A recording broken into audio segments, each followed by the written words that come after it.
are not yet in Christ. You are still inside. The sign you will see is that you will not be in Christ and be having secret intercourse in the dream. Because they have to sleep with somebody to you.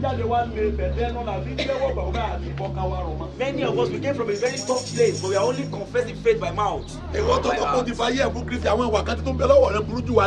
have given your life to Christ, but the character that is with you, they are questionable. Until we leave you with 8 women and you didn't toast any of them. 1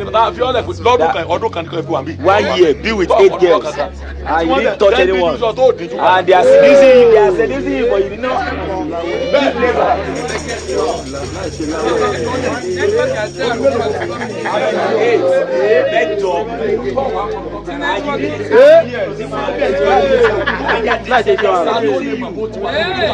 That is when you know that you are in Christ.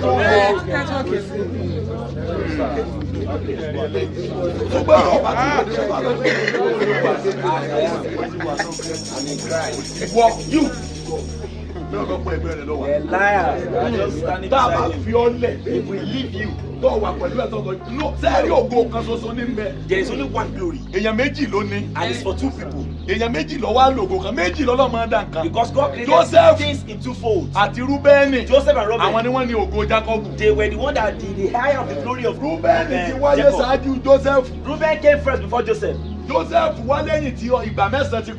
Joseph came after the 9th time. On 9th day, he came.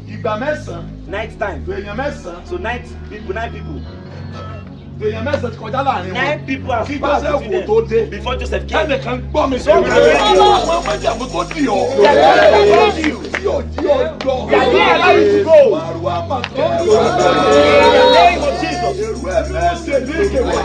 yes, Lord.